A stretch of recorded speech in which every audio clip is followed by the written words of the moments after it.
नमस्कार. भक्तिप्रिया चॅनलवर आपले खूप खूप स्वागत आहे. अक्षय तृतीयेच्या तुम्हा सर्वांना खूप खूप शुभेच्छा. कुठल्याही नवीन कामाची सुरुवात, घरात घेतले जाणारे कुठलेही नवीन वस्तू, वाहन, सोने खरेदी, गृहप्रवेश, विवाह यांसारख्या महत्त्वाच्या गोष्टी आपण शुभमुहूर्तावर करतो. आणि त्यातल्या त्यात 3.5 मुहूर्तांपैकी असलेला अक्षय तृतीया हा मुहूर्त भारतात सर्वत्र मोठ्या उत्साहात साजरा केला जातो. जे कधीही संपत नाही ते म्हणजे अक्षय होय. त्यामुळे याच दिवशी सुखसमृद्धी, भरभराट यांचा कधीही क्षय होत नाही. त्यामुळे या दिवशी नवीन कामाची सुरुवातही केली जाते. प्रामुख्याने 3.5 शुभमुहूर्त सांगितले आहेत हे सर्वांना माहितीच आहे. यापैकी गुढीपाडवा, अक्षय तृतीया आणि दसरा हे 3 मुहूर्त आणि दिवाळीला येणारा पाडवा हा अर्धा मुहूर्त, अशा प्रकारे 3.5 मुहूर्त आहेत. हे 3.5 मुहूर्त शुभ दिवस मानले जातात. या दिवशी कुठल्याही नवीन कार्याची सुरुवात केली जाते. कुठलीही नवीन गोष्ट सुरू करायची असेल तर मुहूर्त हा आपण पाहतच असतो. मुहूर्त म्हणजे शुभ दिवस, वेळ हा असतो. या वर्षात 10 मे शुक्रवारी अक्षय तृतीया येत आहे. तर अक्षय तृतीया का साजरी करतात? 3.5 मुहूर्तांपैकी असलेला हा दिवस साजरा करण्यामागे विविध कथा सांगितल्या जातात. 1. पृथ्वीचे रक्षक भगवान विष्णू यांना अक्षय तृतीया ही समर्पित केली जाते. भगवान विष्णू श्री परशुरामाच्या रूपात पृथ्वी तलावावर याच दिवशी अवतरित झाले होते. म्हणून परशुराम जन्मदिवस म्हणून देखील अक्षय तृतीया ही साजरी केली जाते. 2. त्रेतायुगात भागीरथाने गंगा नदी पृथ्वीवर याच दिवशी आणली होती. या पवित्र नदीचे पृथ्वी तलावावर झालेले आगमन याच दिवशी झाले होते.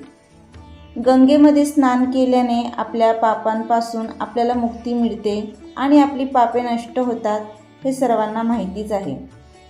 3. कुबेर भगवान यांनी शिवपुरम नावाच्या ठिकाणी भगवान शिवशंकराला याच दिवशी प्रसन्न केले होते. भगवान शंकरांनी कुबेराला वरदान मागायला सांगितले होते. तेव्हा कुबेराने लक्ष्मीजीकडून आपली संपत्ती परत मिळवण्यासाठी वरदान मागितले होते. तेव्हा भगवान शंकरांनी लक्ष्मीची पूजा करण्यास सांगितले होते. त्यामुळे या तिथीला लक्ष्मीजींची पूजा केली जाते.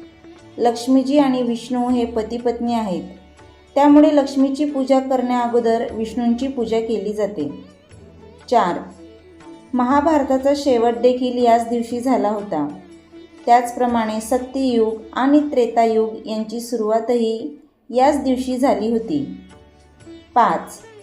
महर्षी वेदव्यास यांनी अक्षय तृतीयेच्या दिवशी महाभारत लिहिण्यास सुरुवात केली. या दिवशी महाभारतातील युधिष्ठिराला अक्षय पात्र प्राप्त झाले होते. या अक्षय पात्राचे वैशिष्ट्य म्हणजे त्यातून अन्न कधीच संपत नाही. या पात्राद्वारे युधिष्ठिर आपल्या राज्यातील गरीब आणि भुकेल्या लोकांना अन्नदान करून मदत करत असे.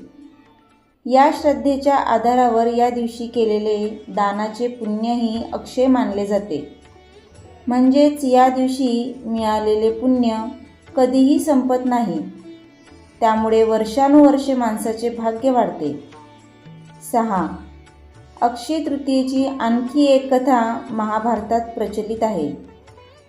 या दिवशी दुःशासनाने द्रौपदीचा अपमान केला होता. या वस्त्रहरणातून द्रौपदीला वाचवण्यासाठी श्रीकृष्णाने कधीही न संपणारी साडी दान केली होती. श्रीकृष्णाशी निगडीत अजून एक कथा आहे. श्रीकृष्णाचे बालमित्र सुदामा याच दिवशी कृष्णाच्या दारी त्यांच्या कुटुंबासाठी आर्थिक मदतीसाठी पोहोचले होते. त्यांनी भेटस्वरूप कृष्णाला केवळ मूठभर पोहे दिले होते. श्रीकृष्णाला भेटल्यानंतर सुदामाला संकोच वाटत होता. तरी कृष्णाने सुदामाचे मूठभर पोहे चव घेत खाल्ले. सुदामा श्रीकृष्णाचे अतिथी होते म्हणून श्रीकृष्णाने त्यांचा भव्य आदर सत्कार केला. असा सन्मान बघून सुदामा प्रसन्न झाले. परंतु कृष्णाकडे आर्थिक मदत मागणे त्यांना योग्य वाटले नाही आणि ते काही न सांगता तेथून आपल्या घराकडे निघून गेले. परंतु सुदामा घरी पोहोचले तर हैराण झाले, कारण त्यांच्या तुटलेल्या झोपड्यांऐवजी तेथे भव्य महाल होता आणि पत्नी व मुले नवीन वस्त्राभूषणाने सुसज्ज होते. सुदामाला कळून आले की त्यांच्या बालमित्र श्रीकृष्णाच्या आशीर्वादामुळे असे घडले. याच कारणामुळे अक्षय तृतीयेला धनसंपत्ती लाभ याने जोडून बघितले जाते. तर आजचा व्हिडिओ तुम्हाला आवडल्यास जास्तीत जास्त शेअर करा, लाईक करा आणि चॅनलला सबस्क्राईब करा. अक्षय तृतीयेच्या तुम्हा सर्वांना पुन्हा एकदा खूप खूप मंगलमय शुभेच्छा. धन्यवाद.